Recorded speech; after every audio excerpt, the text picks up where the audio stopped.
I'm going to read some more from my novel, The Business Army, a historical novel about an attempt to organize a reactionary coup d'etat in the United States. It's based on fact. And this happened in the 1930s, in the early 1930s, around 1933, 1934. It was just after the inauguration, the first inauguration of Franklin D. Roosevelt. The election of Roosevelt, which happened when the Great Depression was really running full force.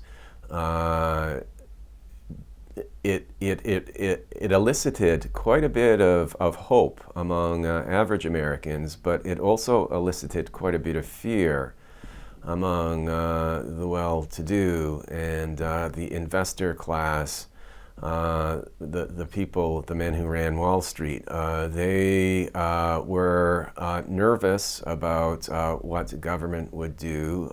They were aware of socialist revolutionary movements, not just in the Soviet Union, but the popularity of revolutionary socialism in Europe. These people were also aware of reactionary fascist movements, such as the fascist government, the fascist seizure of power in Italy, and the more subtle fascist seizing of power by the Nazis in Germany. Hitler had just come to power. His party had been elected with a majority to the Reichstag, but under the Weimar Constitution, there was no way that the Nazis could simply usurp power. However, they quickly used, they manipulated and exploited the tools of the state, in particular the police and emergency powers legislation, to crush very violently their opposition. It's little known historical fact that although the Nazis built much of their platform on a very virulent form of anti-Semitism, they did not target Jews initially after their seizure of power. They targeted everybody from Communist Party members to Social Democrats to even members of Catholic political parties, intimidating them, beating them up, forcing them into exile, and sometimes murdering them. In any case, while this was happening in Europe, things were more sedate in North America. Canada had the government of William Lyon Mackenzie King and R.B. Bennett. Bennett told Canadians that he would blast his way into world markets to uplift the Canadian economy. His strategy failed. William Lyon Mackenzie King, who had been Prime Minister earlier, would be re-elected sometime later in the 1930s, and he would make the right sounds politically, but he wouldn't do much in terms of helpful policy. Roosevelt was more visionary and more imaginary, and he wanted to really shake things up, to change things. So that was part of what scared the moneyed elite on Wall Street. But what also really caused their consternation was a plan on the part of the Roosevelt administration to move off the gold standard. This, in retrospect, was not a major policy change from a monetary point of view, but at the time, it really seemed particularly revolutionary to the investors and industrialists on Wall Street. In any case, the main characters in this novel are the industrialists, and also this fellow, this rather obscure fellow, Gerald McGuire, who was a bond tradesman, very, very small figure on Wall Street. But he became very, very important in this incident, which is now termed historically the business plot. He was sort of a prime mover who tried to organize a coup d'etat. And the question always has been, who was behind Maguire? He was just a chump change sort of individual. He was an agent more than anything else. And there are secrets that still surround this historical event.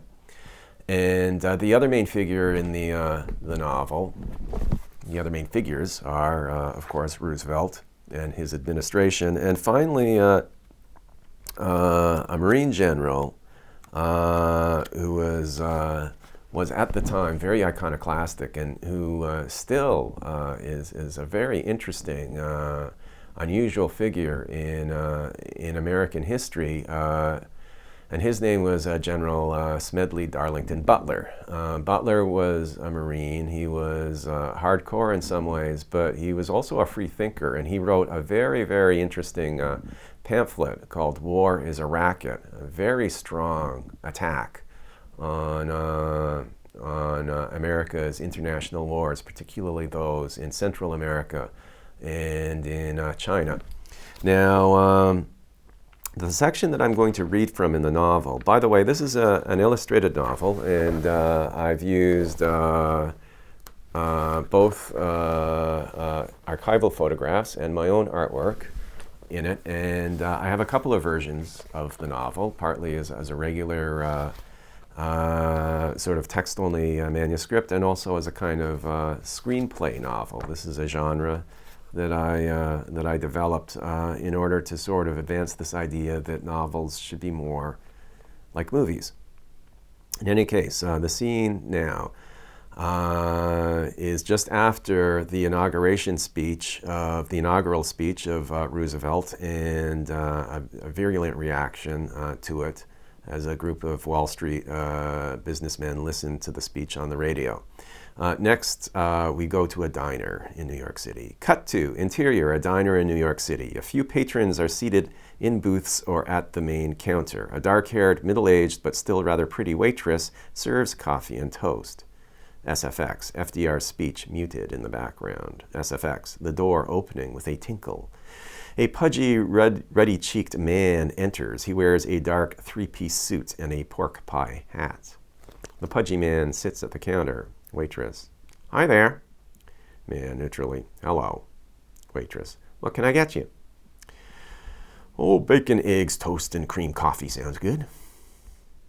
How do you want those eggs? Sunny side up. Noticing the radio. Listen, could you turn that up? Waitress, what? Man, the radio. You're a Roosevelt man? Hardly, but I want to hear what he has to say. The waitress turns up the radio. As she does, she turns her back to the portly man who can now view her from behind. The waitress brings a cup of coffee to the pudgy man. Waitress, here you go. Eggs and bacon will just be a sec. Man, don't forget the toast. Right, and toast.